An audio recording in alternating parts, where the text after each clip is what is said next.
On May 25th, Maduro's regime staged legislative and regional elections. As usual, the results were absurdly one-sided. The government's ruling coalition claimed over 80% of the vote, but few Venezuelans actually showed up. Opposition estimates place voter turnout at just 15%. Government sources, meanwhile, inflated that figure to around 42%. But even with generous math, it was obvious. Venezuelans are fed up with the political theater. Corina Machado, the face of the democratic opposition, called for a total boycott of the elections. Not because she's given up on democracy, but because participating would only help legitimize a sham. In response, the regime went into crackdown mode. Over 70 people were detained. Juan Pablo Guanipa, a top opposition figure, was arrested on trumped-up charges of conspiring against the vote. He was displayed on state TV like a captured criminal, despite having no fair trial, no evidence, and no rights. All of this is part of a playbook Maduro has used before. Fake elections gives fake results, gives real repression. But this time, there was more at stake. At the core of Maduro's survival is a single, powerful resource: oil.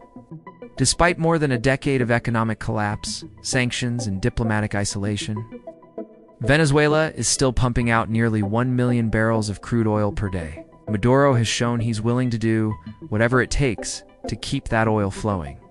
Facing renewed U.S. pressure under Trump's second term, PDVSA has rerouted exports away from the U.S. and Europe, focusing on China.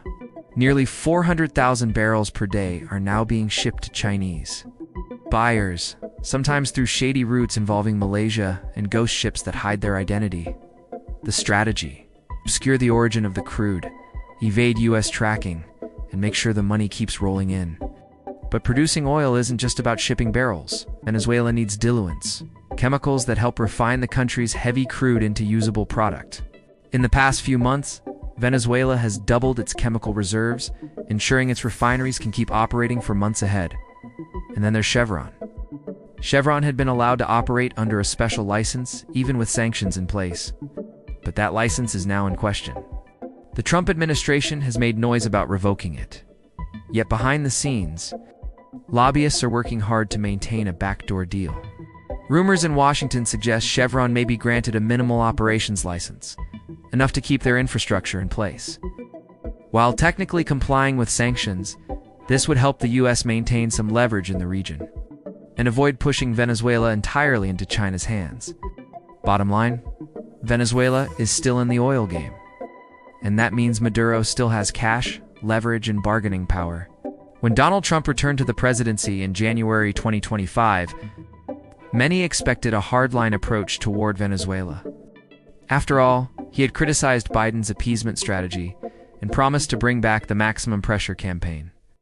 And why? It's officially sanctions are back. Licenses are under review. Oil sales are under scrutiny. But here's the twist. Trump's administration doesn't seem as focused on toppling Maduro as it is on containing China. Reports suggest that the U.S. goal is now to limit Chinese energy access, rather than forcing regime change in Caracas. And this gives Maduro a huge opening. He's sending a clear message to Washington. Let me keep selling oil and I'll stop migrants, take back deportees, play nice with U.S. companies. Just don't push me into Beijing's arms. It's a clever strategy. Because it positions Maduro not just as a dictator, but as a lesser evil in a bigger geopolitical contest.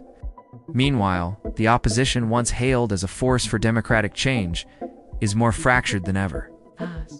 After the fraudulent 2024 presidential elections, where Chavismo was clearly defeated but refused to step down, the opposition was hit with a brutal wave of repression. Activists were jailed, leaders were exiled, organizations were infiltrated or dismantled, and now in 2025, it's a broken movement. Yes, there are still brave figures like Guanipa, who ran for office despite his brother being imprisoned. But the message is disjointed. While some oppose participation entirely, others still hope to use the ballot box to resist. But the truth is, the regime controls everything. The judiciary, the electoral authority, the media, the military.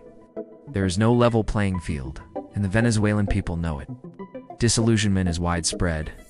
Most Venezuelans feel abandoned by both national leaders and the international community. After years of protests, boycotts, elections, and empty promises, hope is hard to come by. That's exactly what the regime wants. At this point, Chavismo isn't just surviving, it's adapting. After 25 years in power, it functions like a disciplined system. Think of it like a beehive. Everyone serves the queen, Maduro, and the honey is oil. As long as that keeps flowing, everyone stays in line. Maduro has even taken control of PDVSA away from the military, giving it to Vice President Delcy to centralize power further. In his recent government reshuffle pushed through, thanks to the May elections, is aimed at removing any lingering dissent within the party. The military, long a powerful faction, is now being reduced to a security role. Power and money are concentrated in a tight political elite. This consolidation, paired with a steady oil stream and a fractured opposition, makes Maduro's position incredibly strong, at least for now. So where does this all lead? If Maduro manages to keep exporting oil, avoid a Chevron pullout, frame himself as a useful player for U.S. interests, all while crushing dissent at home, then he may have just pulled off the ultimate authoritarian balancing act. His message to Trump is transactional. You get oil and fewer migrants. I get survival, and we both push back against China. Some insiders in Washington are reportedly open to that logic. After all, regime change is messy. Oil stability is practical, but others, especially hardliners like Senator Marco Rubio, want no part in legitimizing Maduro. So we're at a crossroads. Will the U.S. hold firm on sanctions? Will the opposition find a way to regroup and resist? Will China and Venezuela deepen ties if the U.S. pulls away? And more importantly, how long can a regime this ruthless, but this well-adapted, continue to rule over a people who've already said no at the ballot box? What do you think? Is Maduro outsmarting Washington? Can Venezuela's oil really keep the regime alive? Why has the opposition failed to stay united, even in moments of clear opportunity? Let us know in the comments. And if you want more content like this, subscribe for updates on Venezuela, Latin America, and geopolitics.